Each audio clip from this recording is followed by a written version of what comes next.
Alam ko na isa sa pinaka-dream come true ng mga babae is yung mahanap yung pinakatamang lalaki na para sa kanila.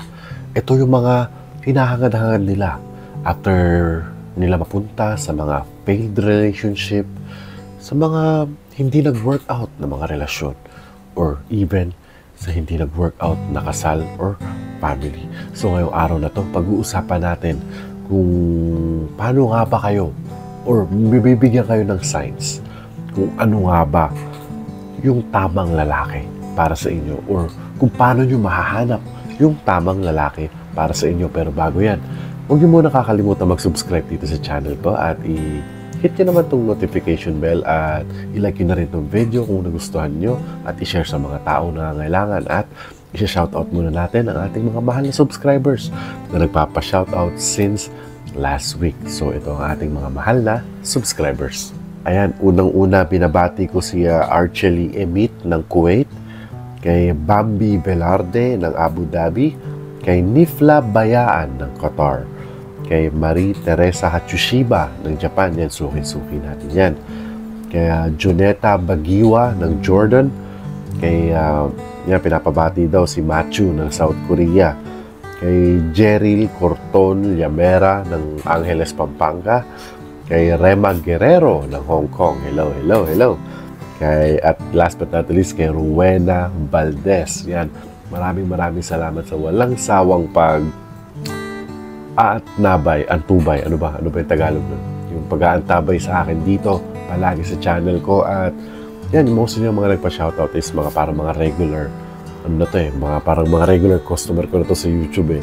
Kaya maraming salamat sa walang sawang pagsusuporta dito sa channel ko. So, without no more further ado, let's go to the video. Mga ways kung para mahanap yung tamang lalaki para sa'yo. Number 1 is, huwag ka maghanap. Sometimes maniwala rin tayo sa kasabihan na darating yung tamang tao para sa'yo. Ang kailangan mo lang gawin is mag-antay ka ng tamang oras. Kasi mostly kapag binamadali mo yung mga bagay-bagay doon tayo pumapalpak. Sabi nga nila sa sasakyan, kapag napakabilis ng takbo mo at pag nadisgrasya ka, mas masakit yung kalalabasan. Pero kung dahan-dahan ka lang, at least may mga recovery pa, malalayo ka sa kamatayan, mababalian ka ng mga buto, pero di ba, mabagal lang kasi yung takbo mo. It's also same on looking for the right guy with you. Huwag niyong mamadaliin. Actually, hindi lang to para sa mga babae. Para rin to sa mga lalaki. Both genders is applicable for this type of topic. Kaya, do not ever rush. Take time. Enjoy nyo muna. Mangusisa, lahat ng mga bagay na yan. So, huwag ka magmamadali and wait for the right time. Up next is maging mapanuri ka.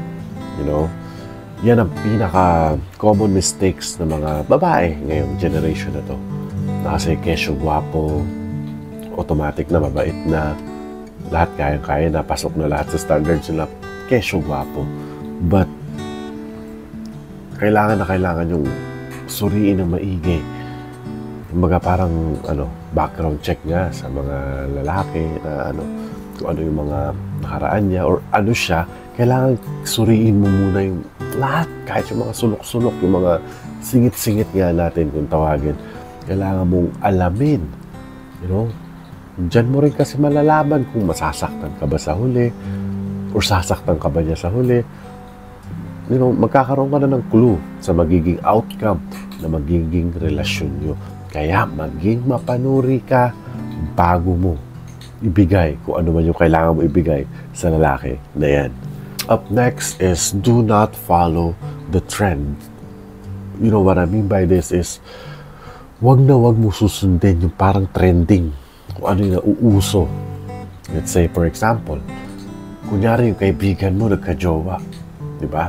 Yung best friend mo, yung kumari mo, or whatever age you are right now, kung nasang edad ka man ngayon, wag kang susunod dahil uso lang. Ay, si nagjowa, so kailangan ko rin magjowa, maghahanap na ako. So mapupunta tayo sa number 1, nagmamadali ka dyan, you know, hindi ka nagte-take time, hindi mo na siya iba-background check. Kasi nagja-judge ka na lang physically bago mo sagutin, bago mo jowain, or kung paano mo malalaman kung tamang lalaki yan. So, by following the trend, you know, nagiging bandwagon kayo kung tawagin. Kumbaga, susunod ka na lang kung ano, di ba? Susunod ka kasi uso. Kasi ayaw mo na magkaroon ng fear of missing out. Mga tipong ganun bagay. So, guys, girls especially, do not follow the trend at make your own decision. You know, panindigan nyo yung decision ninyo. Kung gusto nyo mag-take time, re-respetuhin rin kayo ng mga kaibigan nyo. Which is, kung totoong mga kaibigan nyo nga talaga yan. You know, you don't need their validation kasi ikaw yung sasabak sa relasyon na yan, hindi sila. Pwede ka manghingi ng advice, but to validate and sila yung gagawa ng decision sa'yo, no. Okay? Make your own decision. Do not follow the trend. At for sure, mahahanap mo yung lalaking para sa'yo. And last but not the least is you have to apply the traditional way ng mga babae. Oo. Nakakatawa man ngayon isipin na yung mga traditional way na yan is pinagtatawanan na ngayon ng mga, you know, yung mga makabagong kabataan ngayon, yung mga ano tawag din, Gen Z, yung mga ganun. Pinagtatawanan na nila yung traditional way of panliligaw, yung mga ganun tipong bagay na antayan. Kasi mostly sa mga nakikita ko ngayon dito, mabilis ang relasyon, mabilisan ding nawawala yung relasyon. You know, who knows? Kasi baka nagka-chat lang, you know, and also chat is not acceptable.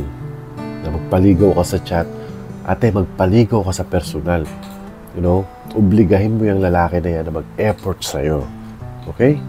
So, what should we do about that? And just apply that traditional way. You know, back in the day, meron tayong mga Maria Clara, di ba? Nagpapaharana. I mean, meron na tayong modern way of doing that. I'm not saying na gawin natin yung oldies, pero meron na tayong panibagong paraan para gawin yan. Pero it's still on the same concept pa rin naman yun. So, and which is right now, hindi ko nga nakikita na ginagawa ng mga kabataan yun ngayon. So, yan. Kung ikaw gusto mo talaga mahanap yung lalaki na para sa'yo, you know, huwag ka magpadali.